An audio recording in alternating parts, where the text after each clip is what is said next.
함께 하나님의 말씀 찾으실 때에 에베소서 2장입니다. 지난주에 이어서 에베소서 2장 11절부터 22절까지 말씀입니다. 에베소서 2장 11절부터 22절까지 말씀입니다. 제가 한 절, 성도님들이 한 절 교독하도록 하겠습니다. 에베소서 2장 11절부터 22절까지 제부터 읽겠습니다. 그러므로 생각하라. 너희는 그때의 육체로는 이방인이요 손으로는 육체에 행한 할례를 받은 무리라 칭하는 자들로부터 할례를 받지 않은 무리라 칭함을 받는 자들이라. 그때에 너희는 그리스도 밖에 있었고 이스라엘 나라 밖에 사람이라. 약속의 언약들에 대하여는 외인이요 세상에서 소망이 없고 하나님도 없는 자이더니 이제는 전에 멀리 있던 너희가 그리스도 예수 안에서 그리스도의 피로 가까워졌느니라. 그는 우리의 화평이신지라. 둘로 하나를 만드사 원수된 것 곧 중간에 막힌 담을 자기 육체로 하시고 법 조문으로 된 계명의 율법을 폐하셨으니 이는 이 둘로 자기 안에서 한 새 사람을 지어 화평하게 하시고 또 십자가로 이 둘을 한 몸으로 하나님과 화목하게 하려 하심이라. 원수된 것을 십자가로 소멸하시고 또 오셔서 먼 데 있는 너희에게 평안을 전하시고 가까운 데 있는 자들에게 평안을 전하셨으니 이는 그로 말미암아 우리 둘이 한 성령 안에서 아버지께 나아감을 얻게 하려 하심이라. 그러므로 이제부터 너희는 외인도 아니요 나그네도 아니요 오직 성도들과 동일한 시민이요 하나님의 권속이라. 너희는 사도들과 선지자들의 터 위에 세우심을 입은 자라. 그리스도 예수께서 친히 모퉁이 돌이 되셨느니라. 그의 안에서 건물마다 서로 연결하여 주 안에서 성전이 되어가고 너희도 성령 안에서 하나님이 거하실 처소가 되기 위하여 그리스도 예수 안에서 함께 지어져 가느니라. 아멘. 이 시간 우리 준비한 헌금 하나님 앞에 올려드립니다. 봉헌 찬송은 아주 먼 옛날이라는 찬송으로 우리 하나님 앞에 찬송 드리며 봉헌합니다.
김성향 집사님, 박종호 성도님, 또 박정숙 성도님 감사하셨습니다. 또 주일헌금으로 하나님께 영광 드리고 또 온라인으로도 하나님 앞에 영광 돌립니다. 온라인 헌금으로도 많이 동참해 주셨습니다. 교회 소식부터 전해드리겠습니다. 5월 정기당회 예배 후에 있습니다. 또 안동 시차례가 이번 화요일에 있습니다. 그 외에도 주요 일정들 참고해 주십시오. 제가 헌금 위해서 기도하겠습니다. 하나님 아버지, 참 감사합니다. 오늘 우리가 또 주님 앞에 나오며 귀한 예물로 정성껏 하나님께 봉헌합니다. 아버지 하나님, 참으로 우리의 드린 손길이 복이 되게 하여 주옵소서. 아버지 하나님, 특별히 감사의 제목을 따라 주님 앞에 고백하였습니다. 아버지 하나님, 모든 드린 손길 복이 되게 하여 주옵소서. 많은 감사의 열매로 하나님 앞에 영광 올려드리게 하여 주옵소서. 또 뿐만 아니라 이 주일 헌금으로 하나님 앞에 영광 올려드리는 손길들 하나님 기억하여 주시고, 우리의 구원의 감격이 날마다 풍성하며 그 은혜 넘치게 하여 주옵소서. 또 온라인으로도 동참하여 하나님 앞에 영광 올려드립니다. 아버지 하나님, 모든 하나님 드린 손길이 복이 되게 하여 주옵시고, 건강과 풍성과 그 하나님의 역사하심의 능력들이 나타나는 우리의 삶이 되게 하여 주옵소서. 또 오늘도 우리가 힘써 또 하나님의 말씀 앞에 나아갑니다. 우리 가운데 말씀하여 주옵소서. 말씀을 듣고 또 깨달으며 순종하는 우리의 삶이 되게 하여 주옵소서.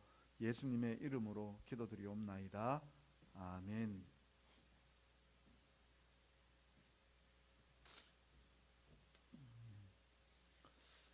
하나님과 우리는 하나일까요? 우리가 어려움들을 때때로 경험합니다. 어려움들을 경험하는데요, 그 어려움들을 이렇게 분명히 해결될 것이라고 믿습니다.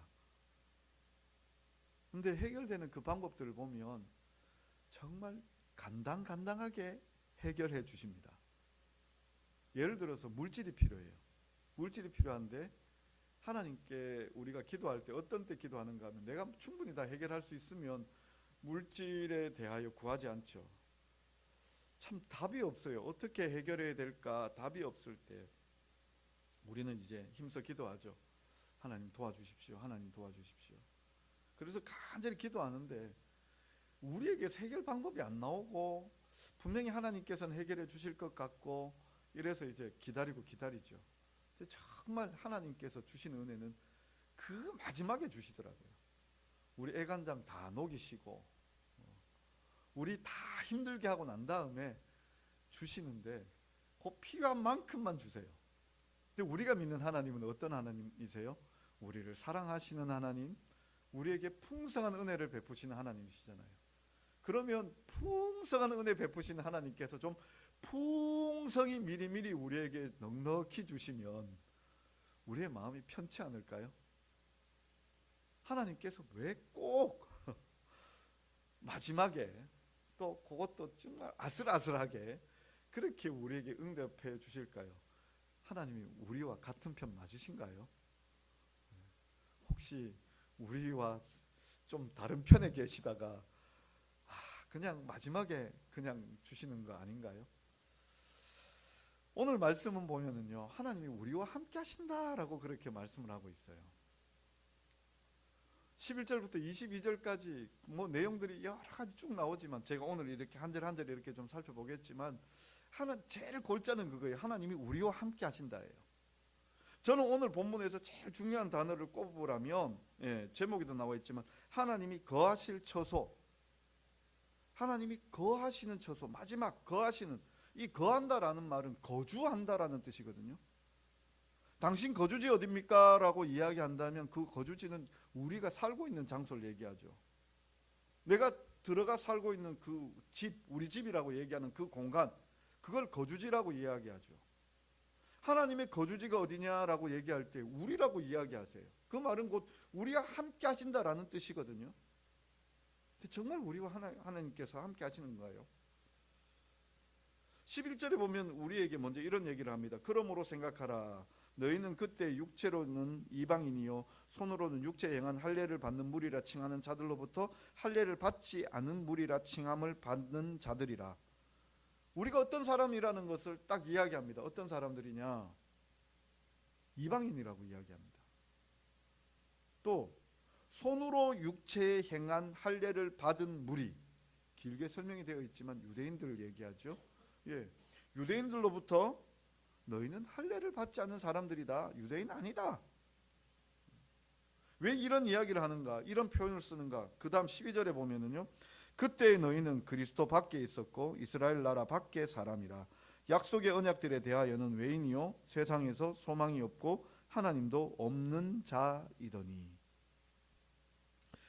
약속이 없었어요. 그리스도 밖에 있었어요. 이스라엘 나라 밖의 사람들이. 그래서 이방인이라고 이야기하고 그 약속의 증거인 할례도 없는 사람들이었어요. 그러니 당연히 주께서 우리를 위하여 구원자를 베풀어 주신다. 그 구원자 곧 그리스도에게 있어서도 바깥에 있는 사람들이었어요. 외인이었어요. 우리는 하나님의 약속과 아무런 상관이 없었던 그런 사람들이었어요. 누가 우리를 그렇게 불렀는가 하면 이 유대인들이 우리를 그렇게 불렀다라는 거예요. 그러니 유대인들은 우리를 어떤 사람 취급했느냐? 원수처럼 취급했습니다. 저 사람들은 지옥에 갈 사람들. 그러니 우리 이방인들, 구별되어지는 사람들은 그 유대인들을 또한 원수처럼 취급을 하는 거죠. 같은 편으로 취급을 못하고 있는 겁니다.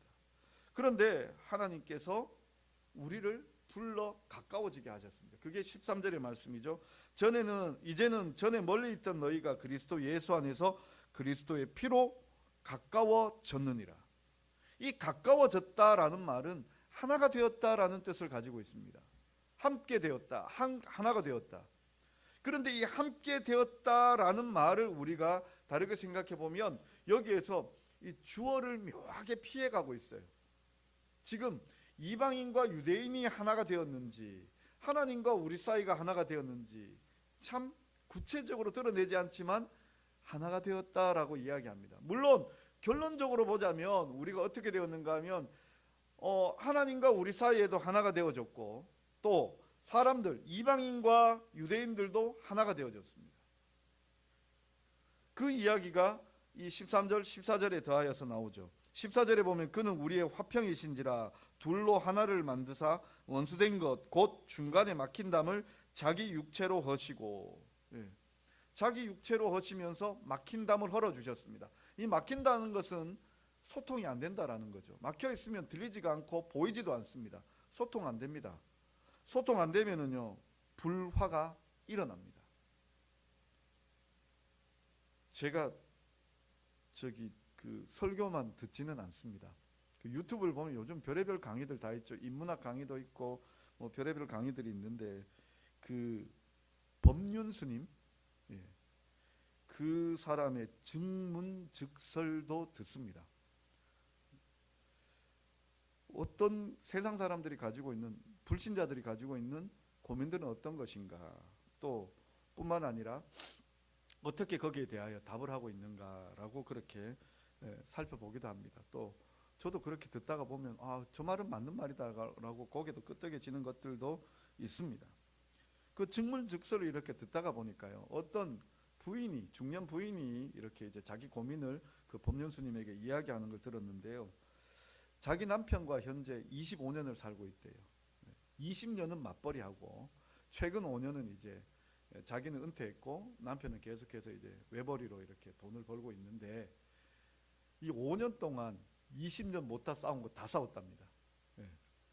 그리고 그 현재로부터, 고민을 고백하던 현재로부터 그 2년 동안은 남편과 대화도 안 하고 살고 있답니다. 저렇게도 사는가 싶은 생각이 들었는데요. 왜 그래 되었느냐라고 이렇게 이제 자꾸 이렇게 묻죠. 묻고 답하고 법륜 스님의 그 답은 뭐냐? 당신 성격 나쁘다였습니다. 아주 당신 나쁜 사람이다.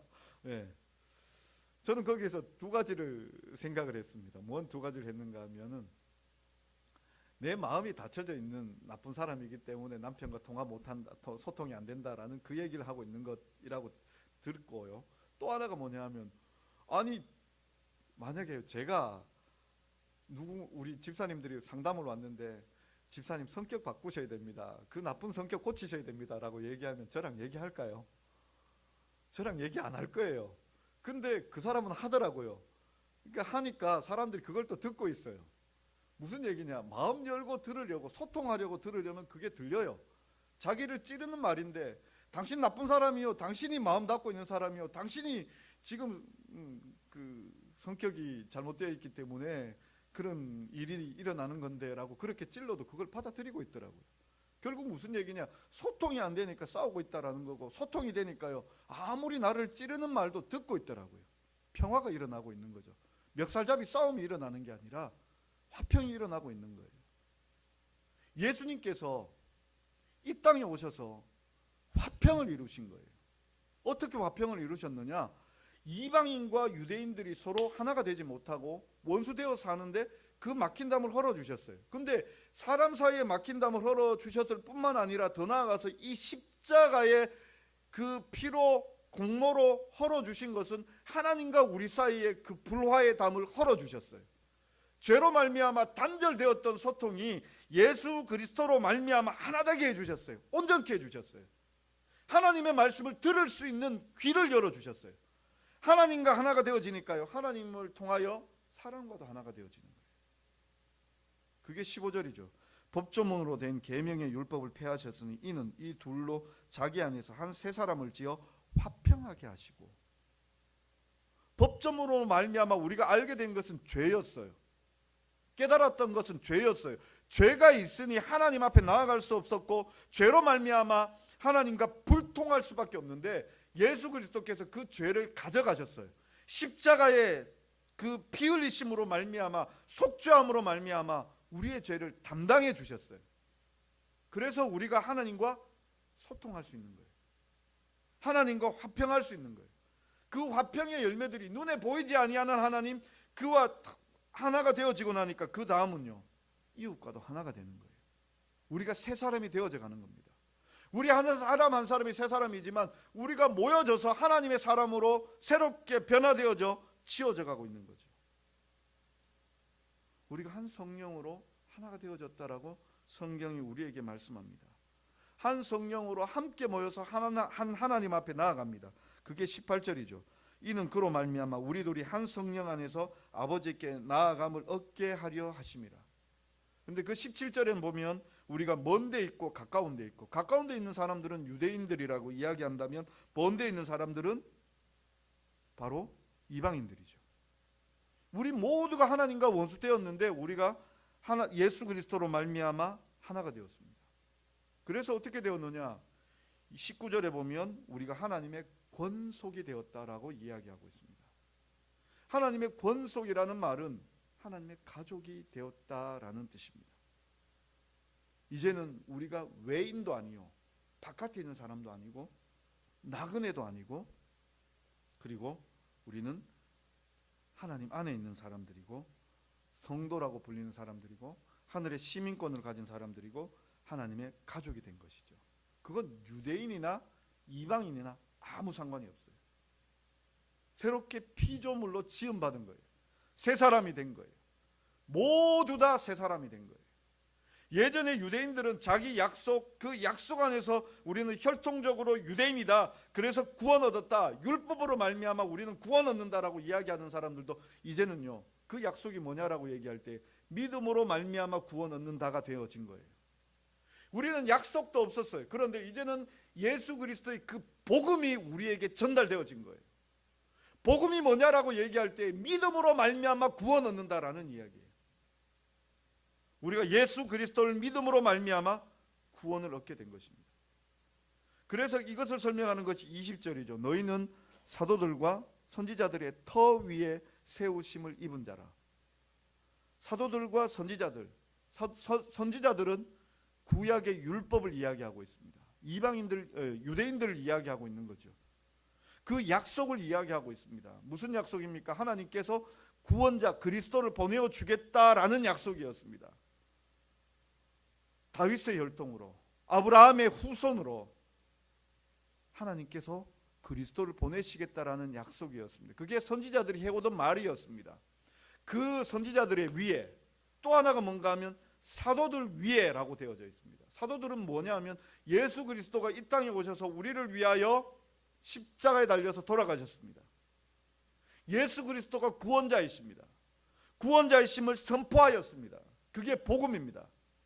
사도들의 복음에 의하여 그 위에 세워진 것이 교회입니다. 하나님의 권속이요, 하나님의 가족이요, 하나님의 식구들입니다. 하나님의 집입니다. 이게 어떻게 지어졌느냐? 예수 그리스도가 모퉁이 돌이 되시며 집을 세우게 된 것입니다. 모퉁이 돌은요, 이 기둥 밑에 받치는 돌입니다. 집을 지을 때요, 벽부터 세우지 않습니다. 기둥부터 세워야 합니다. 그런데 그 기둥을 세우기 위해서는 모퉁이 돌이 필요합니다. 모퉁이 돌 위에 기둥을 세우게 되어 있습니다. 기둥이 세워져야 벽이 세워지고요, 지붕을 올릴 수가 있습니다. 그래야 집이 되어집니다. 기초는 하나님의 말씀이죠. 구약, 선지자의 그 말씀들 위에, 신약, 사도들의 그 복음의 말씀들 위에, 그리고 그 중심은, 선지자들이나 사도들의 그 중심은 예수 그리스도시잖아요. 그 중심에서 하나님의 집이 지어져 갑니다. 그 집은 어떤 집이냐? 그 안에서 건물마다 서로 연결하여 주 안에서 성전이 되어가고, 너희도 성령 안에서 하나님의 거하실 처소가 되기 위하여 그리스도 예수 안에서 함께 지어져 가느니라. 우리가 하나님의 집이 되어져서 지어져 간다라고 그렇게 말씀을 하고 있고, 하나님께서는 우리 안에 거하신다라고 말씀하고 있습니다. 우리와 함께하여 주신다고요. 오늘 우리와 함께하여 주십니다. 우리의 삶 속에 함께하여 주십니다. 이렇게 모여서 예배할 때 하나님께서 함께해 주십니다. 예배로 동참하며 우리가 마음을 합할 때 거기에 함께해 주십니다. 우리는 하나님의 편이고 하나님은 우리 편입니다. 정말 그걸 누리고 계십니까? 제가 앞서 서두에서 말씀드린 대로 우리가 어려움 당할 때 하나님이 우리를 도우신다라는 것을 꼭 믿고 계십니까? 왜 그런데 하나님은 왜 우리를 간당간당하게 우리 애간장을 다 녹이시고 난 다음에 하나님께서 그 문제들을 해결해 주십니까? 왜 그러실까요? 제가 최근에 그 리더십 강의를 하나 들었거든요. 저 가끔 설교 예화로 한번 썼던 사람이 있는데, 롬멜이라는 사람이 있습니다. 리더십 하면 군인들이 좀 나오기가 쉽죠. 이 롬멜이라는 사람은 독일 군인입니다. 독일 장교입니다. 1차 대전 때 참전해서 이렇게 이제 좋은 승전을 세우고, 2차 대전에서도 기갑 부대, 기갑 전술을 아주 교본이 되어지는 그러한 전술들을 만들어낸 사람이 이 롬멜이라는 사람인데요. 근데 리더십 공부하시는 분들 중에서도 이 롬멜의 리더십을 연구하는 분들이 꽤 많습니다. 롬멜과 함께하고자 하는 부하들이 정말 많습니다. 그래서 그 히틀러가 롬멜을 좀 시기했다라고도 이야기하는데요. 이 롬멜이 자기 부하들을 어떻게 다루느냐? 부하들에게 맡기고 부하들과 함께 교류를 깊이 나누어요. 부족한 부분이 있으면 깨닫게 해줘요. 깨닫게 해주고 잘할 수 있는 방법들을 알려주고, 그래서 이끌고 밀고 당기고 그렇게 하니까 롬멜의 부하가 되고 싶은 거예요.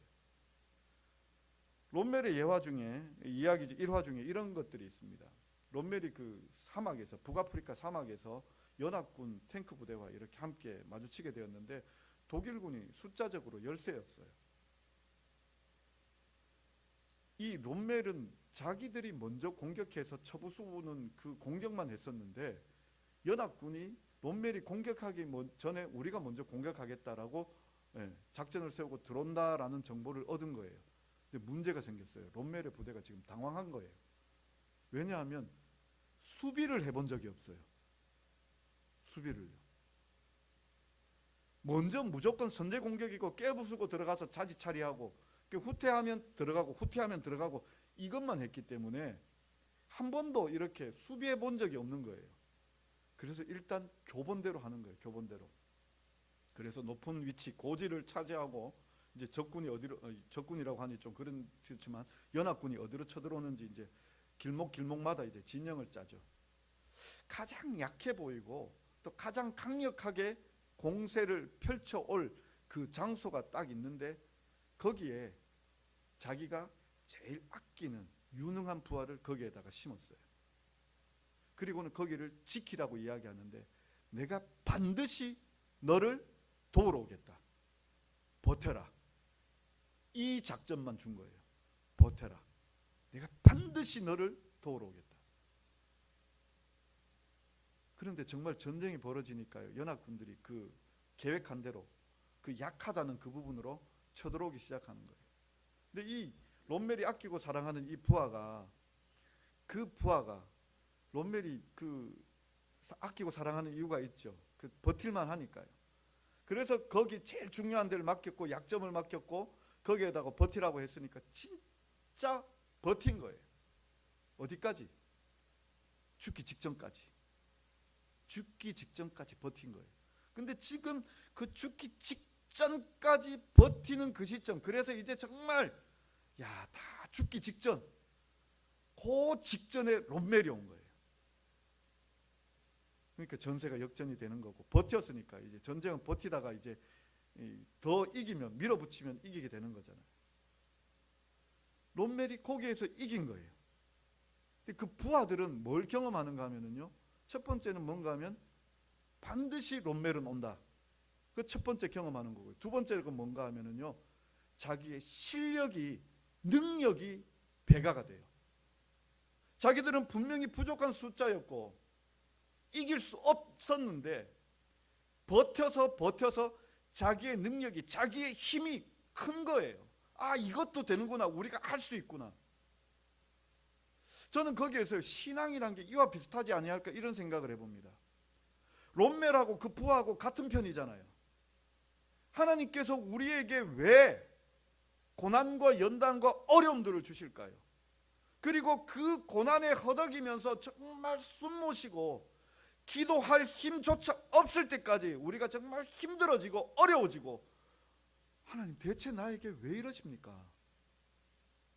왜 이런 어려움들을 주십니까? 왜 고난을, 고통을 주십니까? 왜 정말 이렇게 힘겹게 하십니까? 이런 불평 불만들 우리가 나올 때 있죠. 근데 하나님께서 그 끝까지 가고 난 다음에 하나님께서 거기에서 우리를 도우십니다. 뭘 원하실까요? 하나님께서 우리에게 뭘 깨달으라고요? 내가 너의 편이라는 걸요. 내가 너와 함께 한다는 걸 깨달으라고요. 내가 반드시 돌아오고 내 약속한 대로 이루어진다라는 것을 우리로 알게 하기 위하여 하나님께서 우리에게 고난 주십니다.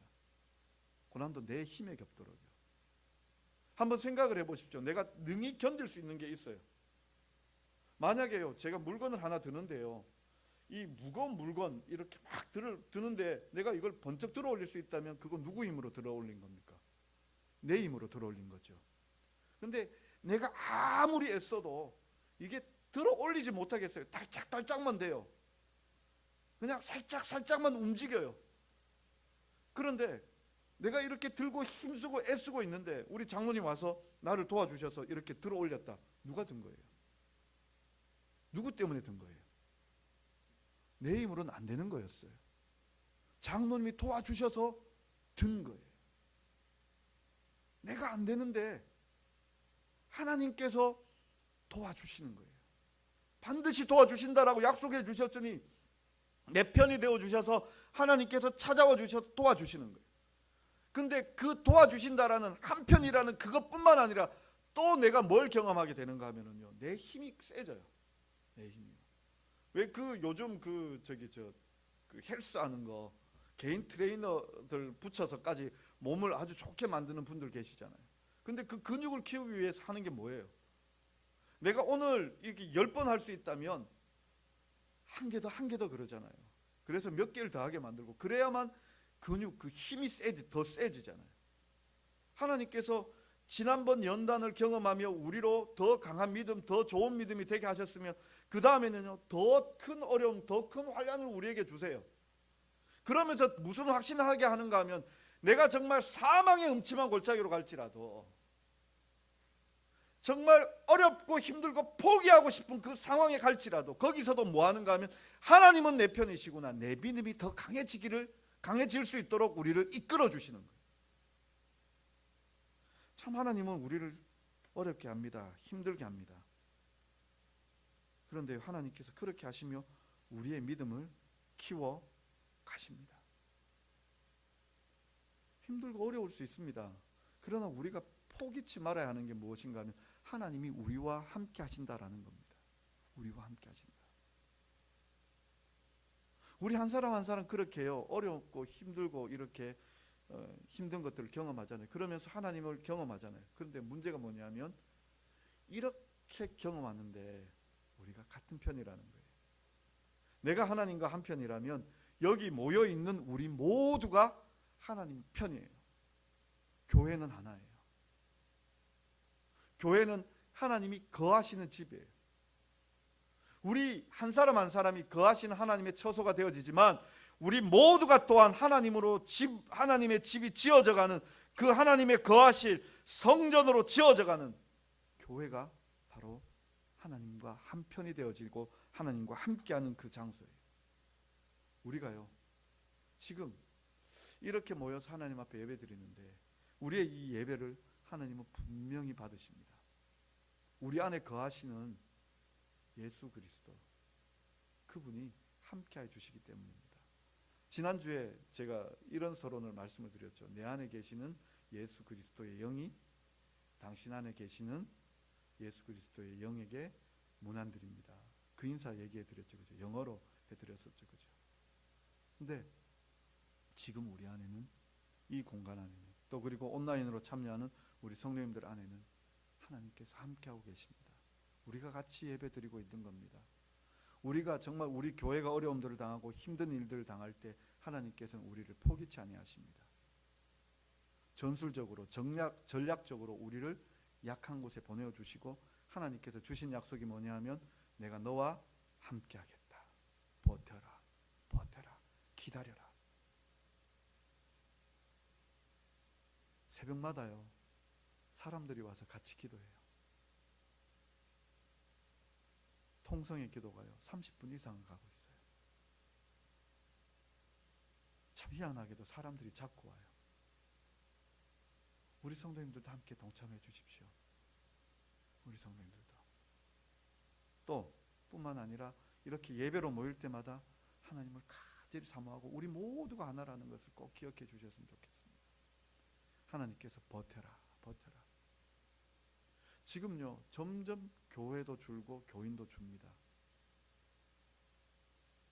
최근에 제가요 이렇게 접한 소식 중에 하나가 학원을 하시는 분이 한 분 지인이 있어요. 근데 그 학원을 오랫동안 해오셨는데 접으려고 하셔요.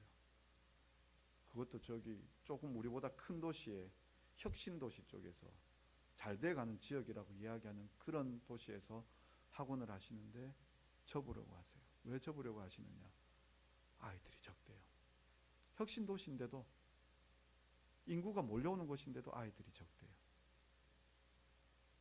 가만히 그 얘기를 듣고 나니까요 우리 영어 도서관에도 애들이 적더라고요.